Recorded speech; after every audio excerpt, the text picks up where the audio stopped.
Ray knew where she was. The private clinic stretched around her in a silence that was too perfect, the kind of silence that didn't comfort but watched. The walls were pale. The light was soft, never harsh. Everything had been designed not to disturb a weakened body. She had arrived conscious, weak but lucid. Lucid enough to understand that this place was not an ordinary hospital. Lucid enough to know who was paying for her to be there. She stared for a moment at her hands resting on the wheelchair's armrests. Her fingers were no longer trembling. At least, not today. She had learned to live with this diminished body, to accept this slower rhythm, this new dependence. What she could not accept was the rest. My lady. Alyssa's voice rose behind her, gentle, respectful, almost familiar. Ray did not turn her head immediately. Alyssa had been there from the beginning, since the manor, since her awakening. She had never allowed herself to call her by her first name. She never would.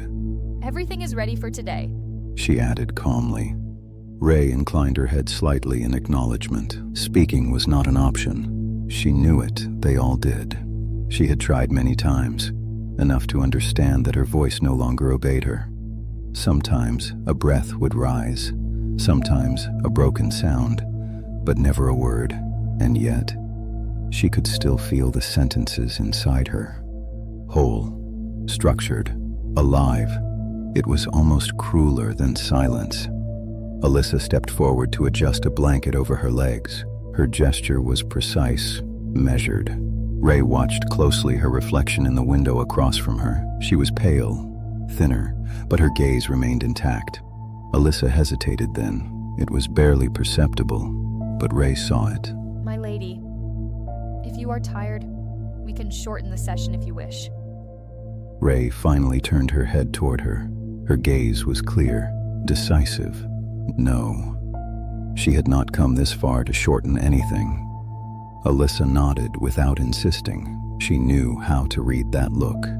The session began. It consisted of simple exercises, light stimulation, and carefully measured attempts at movement. Ray cooperated, without enthusiasm, without resistance. She knew this treatment was part of the agreement. What she did not yet know was how far it extended. At one precise moment, without apparent cause, a sensation passed through her. Not pain, not fatigue, something more intimate.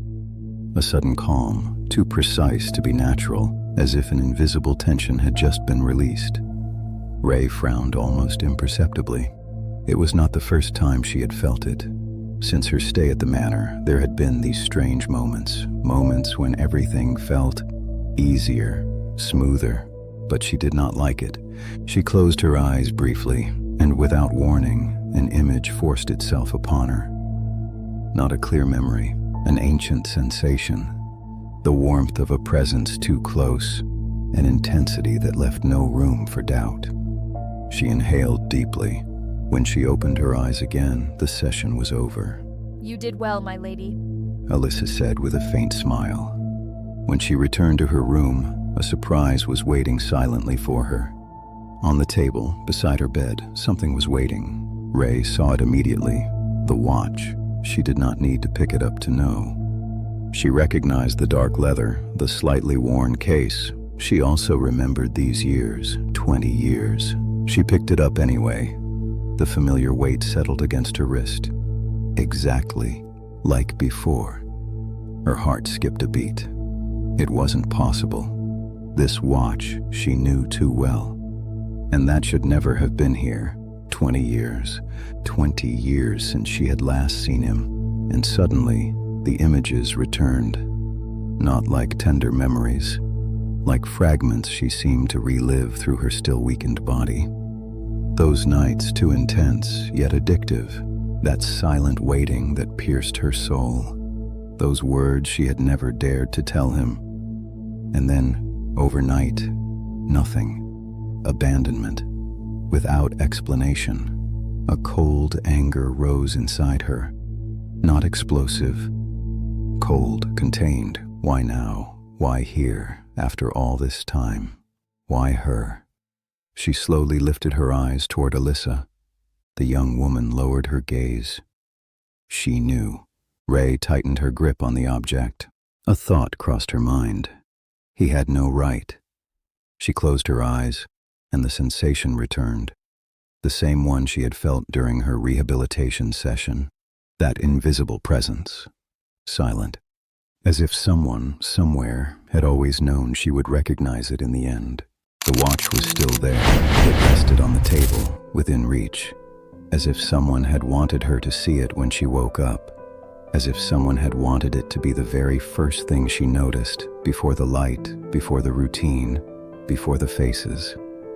Ray had not moved it. She had not needed to go closer to understand what it meant, and that was precisely why she left it there, unmoving, visible, unbearable. She was sitting in her wheelchair, her back supported by the cushion, her legs covered with a carefully folded blanket.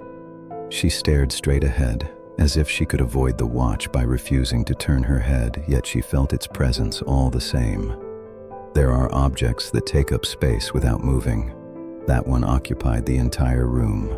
Her right hand rested on the armrest. Her wrist was bare. She did not look at it, but she felt that absence too. That light emptiness shaped exactly like a memory.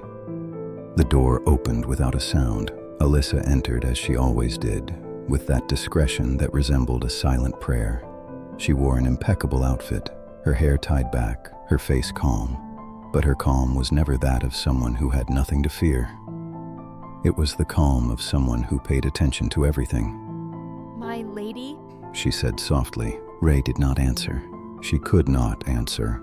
She had already accepted it, even if the word did not suit her, even if acceptance sometimes felt like defeat. Since her awakening at the manor, her voice no longer obeyed her. She had tried, at first, with a naive violence, as if willpower alone could be enough. Then she had tried with caution, as if patience might betray her less. She still tried, sometimes without illusions. Alyssa stepped closer to adjust the blanket. Her fingers brushed the fabric, then paused for a moment, as if she had sensed something in the air. Ray followed her gaze. Alyssa was looking at the watch. Just for a second. Only one. Then she looked away. Ray felt her stomach tighten. She did not know exactly what hurt more, the object itself or that subtle movement, that hesitation too quick to be a confession, yet too real to be coincidence. Alyssa straightened up. The session begins in 20 minutes, my lady. If you would like to rest a little longer, I can... Ray slowly shook her head. No, she did not want rest. She wanted truth, even if she did not yet know in what form she might receive it. Alyssa nodded, obedient. She did not ask questions. She had learned to obey that silence. When Alyssa left the room, Ray remained motionless for a few seconds. She heard the footsteps fade down the corridor, then nothing. The clinic had that strange way of swallowing sounds, as if the world were not meant to enter. Ray finally turned her head toward the table. The watch was waiting. She did not touch it. She only looked at it. She looked at it for a long time. There was a discreet patina on the leather, the kind no maintenance can reproduce, because it does not come from time passing, but from time lived. The metal of the case bore a light yet precise wear. A watch one wears every day without thinking, because it is part of the body, like a habit, like a presence. Ray felt her throat tighten. She inhaled slowly, as if she could calm her own heart. And in that calm, something passed through her. It was not a voice. It was not a sentence. It was not even a complete thought. It was a sense of relief, a relief too immediate. As if someone had placed an invisible hand on her shoulder, just enough to force her to breathe more slowly. Ray frowned, then looked away almost abruptly, as if looking at the watch any longer was already a form of consent. In her mind, a sentence rose, soft and painful, like a confession she was making to herself. If I touch it, it becomes real. She stared at the white wall, then the window, then the edge of the bed, but nothing erased the image of the watch. It was there even when she looked elsewhere.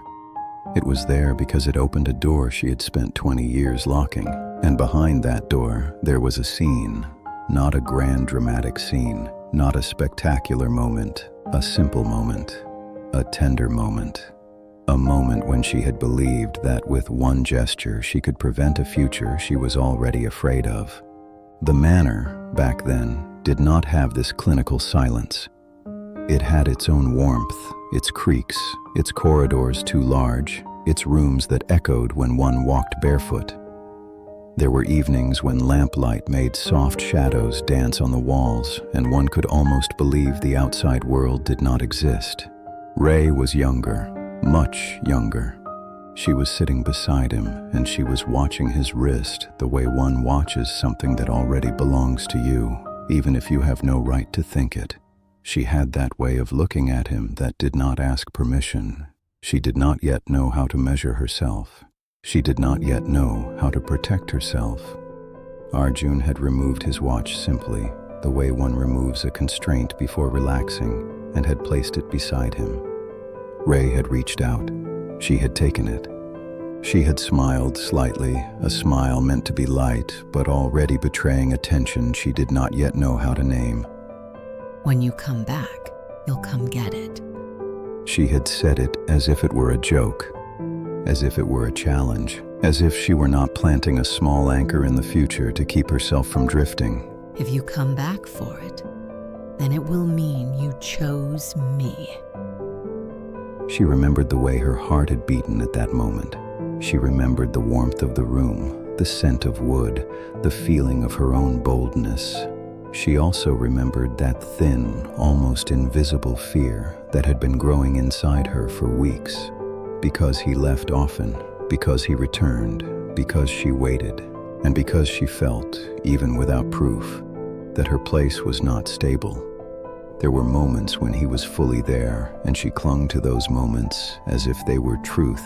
Then there were departures, absences, days stretching without clear explanation, silences that forced her to invent reasons not to collapse. Ray had told herself she was too young, that she was exaggerating, that she wanted too much. She had told herself that if she were calmer, more patient, more adult, then he would stay. She had told herself that love might be that in the end, learning to wait without asking questions. And yet, that night, she had asked a question without asking it.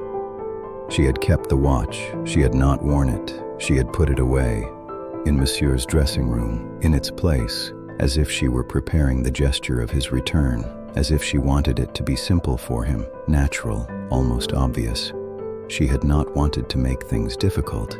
She had wanted to be the one who makes things easier, the one who understands, the one who waits without demanding. In the present, the white room of the clinic returned around her like cold water. Ray inhaled faster. The memory had nothing violent about it. It was soft, almost tender. That was the worst part. Because tenderness had not protected her. She had waited. She had continued to wake up each morning imagining he would return, if only to retrieve that watch, if only to prove that her words had mattered. She had waited, and the longer she waited, the more she wondered what she had done. Maybe I asked for too much. Maybe I wanted too quickly. Maybe I suffocated him. Maybe I am the one who made him leave. She had carried that guilt for a long time. She had carried it like a shameful mark. She had never told it. She had not even spoken it aloud, because that would have made it real. She had learned to live with it. She had built a life. She had married. She had had a daughter. She had smiled. She had continued. She had buried that past without healing it. And now he was placing it on the table, as if nothing had happened. As if 20 years weighed nothing.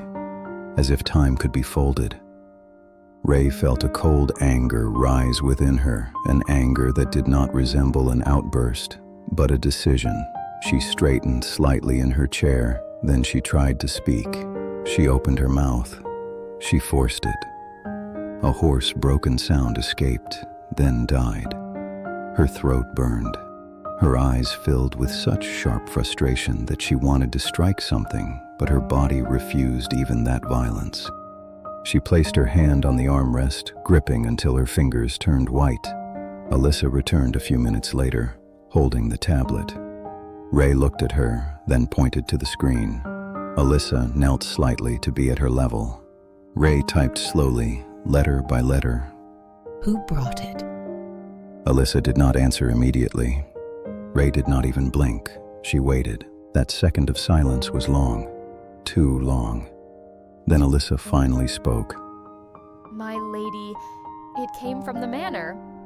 Ray felt her stomach tighten. From the manor. So someone had gone back. Someone had opened doors that should never have been opened. Someone had searched, taken, decided, and Ray had decided nothing. She had not authorized this. She had not been consulted. She had not even been warned. She looked at Alyssa, and she saw in her eyes that loyalty which did not fully protect her. Alyssa lowered her gaze slightly, as if she too knew it was wrong, but had no power to oppose it. Ray looked away. In her mind, a sentence imposed itself with painful clarity. He knew. He knew the watch was there. He knew she had taken it. He knew what she had told him. He knew what it meant. And he took it back. And he had it placed here. It was not an accident. It was not coincidence. It was not a memory found by chance.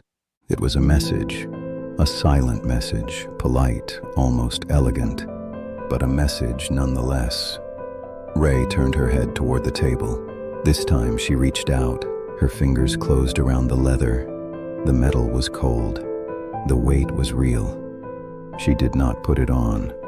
She simply held it, the way one holds something one wants to keep from reaching them, as if the pressure of her hand could prevent the watch from awakening everything she had locked away. She closed her eyes. You came back. But you came back too late. She opened her eyes, and her gaze hardened, not because she no longer suffered, but because she refused to drown. There are returns that are not repairs. There are returns that are intrusions. And this one was not forgiveness. The watch was no longer a tender challenge. It had become a boundary. Ray gripped the object one last time, then placed it back on the table, slowly, with almost ceremonial precision, as if she were saying, without voice, without excess gesture, without spectacle, You will not decide the rhythm of my healing. You will not decide what I must feel. You will not decide the place you are allowed to take back. She looked at the watch for a second, then turned her eyes away. And in the silence, just before the room returned to perfect calm, she felt that presence again. It was still not a voice. It was a gentle, invisible pressure, like a foreign breath at the edge of her own. Ray inhaled slowly. She did not yet know how she would fight it, but she knew one thing. She was no longer waiting. The rehabilitation room was colder than her bedroom, not because of the temperature, because of the atmosphere. The walls were white, the floor too clean, the machines too silent. Everything felt measured, controlled, recorded. Ray was seated facing the wall mirror. She was not really looking at herself, but she knew her reflection was there. Pale, focused, tense. The doctor stood a few steps away from her. Breathe deeply, Lady Ray. We are going to try again. She inhaled. Her breath entered slowly, as if it had to ask permission. She exhaled. Now, let the sound out, without forcing it. Ray opened her mouth. She expected nothing. She knew this attempt, the burn and the frustration. But this time, the sound that came out was not a broken breath. It was a sound, faint, short, but clear. She blinked while the doctor did not flinch. He did not show exaggerated surprise, but simply gave a slight nod. Very good. Very good. Ray felt something shift inside her. It was not that she wanted applause. She wasn't even seeking validation. but she did not understand. She had not felt stronger since the beginning of her treatment. She didn't feel improvement rising within her. She did not notice as though she had crossed a threshold, and yet the sound had been there. Alyssa, standing behind her, had held her breath 1 second too long. Ray had felt it. The doctor checked the tablet.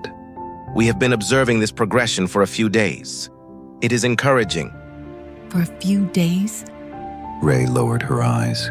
She had not felt it. She didn't feel her body evolving in silence, neither her strength returning. She only felt fatigue, effort, and slowness. She tightened her fingers slightly on the armrest.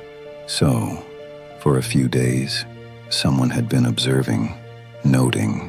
That person had been following a curve even herself could not perceive. We will adjust the protocol. The doctor added. More regular stimulation could accelerate the recovery. Ray lifted her eyes. Accelerate? That word struck her. She never asked for acceleration nor intensification. She had asked for nothing. It was decided for her. As before, a memory brushed against her mind. The manor. Late afternoon. Light filtering through the curtains. She remembered a moment when she had wanted to go out alone, to walk a little, to breathe. He had placed his hand on her wrist, gently. You do not always know what is good for you. At the time, she had found it reassuring. He had spoken with that quiet certainty that made it feel as though he was protecting more than imposing. She had let herself be convinced. Today, this sentence resonated differently. In the white room, she inhaled slowly. The doctor continued his explanations, speaking of data, results, validations, upstream. Upstream. Ray reached out toward the tablet Alyssa held out to her. She wrote slowly. Who approved it? The doctor answered without hesitation. The medical committee. The committee. A word without a face. Responsibility. A word that protected everyone. Ray looked at her own reflection in the mirror. She did not doubt herself, but doubted the system. She doubted this feeling that something was being decided at a speed that did not match her own rhythm. The session ended. She returned to her room, and the watch was still there.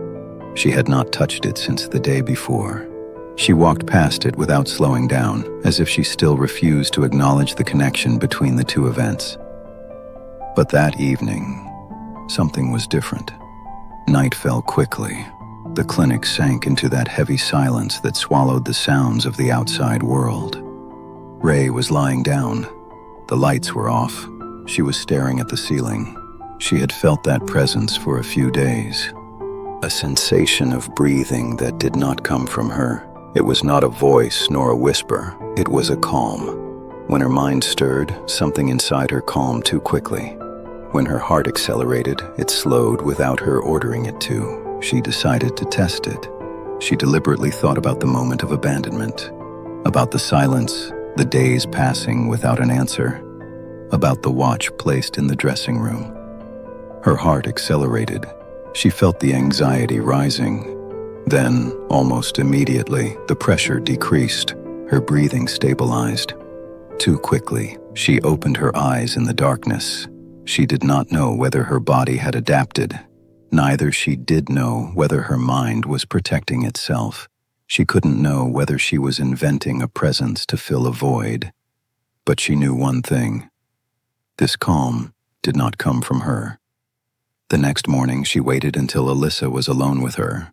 She took the tablet. She wrote, Does he come here? Alyssa read the question. Her gaze faltered for a moment. My lady, he follows your progress. He follows, not he comes, not he does not come. He follows. Ray felt an invisible line being drawn. He might not be physically present, but he knew. He knew when she progressed, when the protocol changed. He knew. She closed her eyes. A thought formed, slow, heavy. He is not watching me. He is monitoring me. She opened her eyes and looked at the watch. The room was silent. Her breathing was steady. too steady. She did not yet know whether she should fear that invisible help or fight it. But she now understood that her healing was no longer neutral ground. Someone was following every beat of it. The fatigue no longer resembled the one from the first days. At first, it had been brutal. It crushed her. Now it was more subtle, much slower. It settled into her shoulders like a measured weight, into her fingers, then the back of her neck. Ray let Alyssa push the wheelchair along the glass corridor. The floors were so perfectly polished that they seemed to reflect another version of the world. Nothing was out of place. Nothing was left lying around. Even the silence was organized. She noticed something. There was never any waiting or delay. Her sessions followed one another with an almost invisible precision. The therapists knew exactly when to enter and when to leave. The trays arrived at the exact minute her hunger began to surface. The lights dimmed slightly before she even felt the fatigue. She was not being watched. She was being anticipated. Was it simply the excellence of the establishment, or was there more to it? That thought followed her into the waiting room. A woman was already seated near the bay window. An elegant woman in her 50s, her back straight despite the cane resting against her seat. A face that time had not softened but sharpened. She observed Ray without insistence, with that polite curiosity of people who have seen much. Alyssa discreetly adjusted the blanket over Ray's knees. A precise gesture, almost ceremonial. The woman noticed everything: the custom wheelchair, the quality of the fabric, the dedicated assistant, and the implicit priority within the organization. She gave a faint smile. Your husband must be very attentive. The tone was neither mocking nor admiring, just informed. Ray took the tablet Alyssa handed her. She wrote simply, He funds it. The woman nodded, as if it confirmed a hypothesis. I see. She asked no further questions, but in her gaze, something had been categorized. Ray recognized that expression. She had seen it before, long ago, during silent dinners, in the exchanged glances of elegant women. She was being placed into a category: wealthy wife, well-maintained, probably alone. The next session was short. Too short for her to find meaning in it, yet too long for her to find rest. Back in her room, Ray waited until the door closed softly behind Alyssa. She took the tablet. How long have you worked at the manor?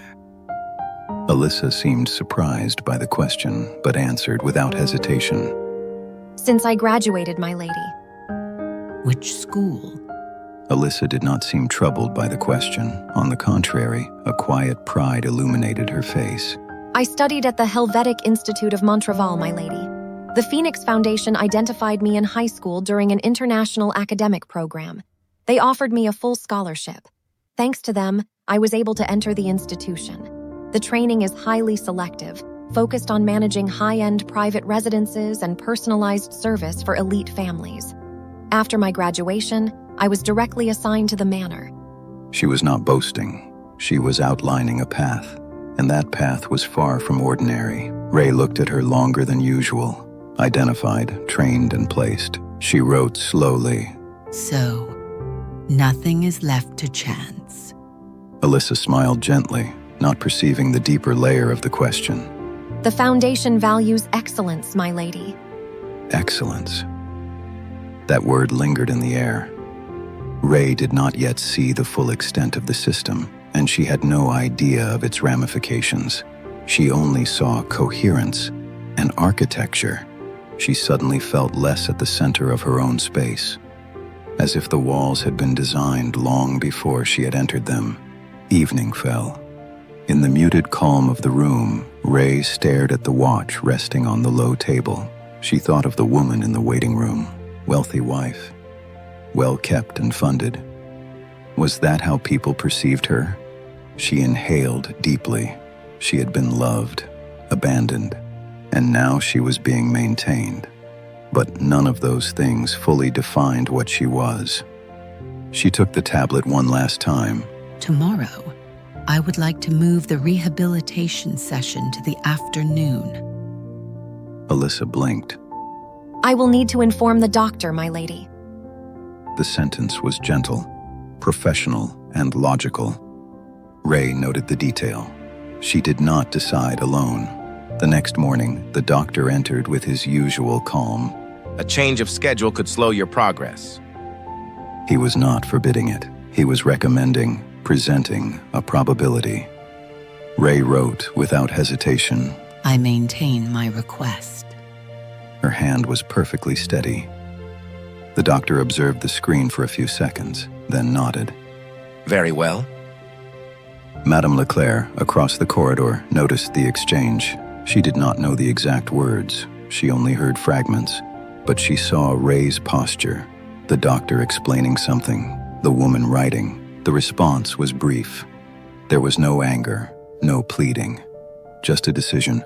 Madame Leclerc had seen wealthy wives perfectly comfortable within their comfort. She had seen others, brilliant ones, slowly extinguished beneath the golden protection offered to them. She observed Ray a little longer and did not see rebellion, not yet, at least, but something else, a discreet movement, she thought, almost despite herself. She is trying to negotiate her cage. And that was not nothing. Later in the room, Ray felt something infinitesimal shift within her.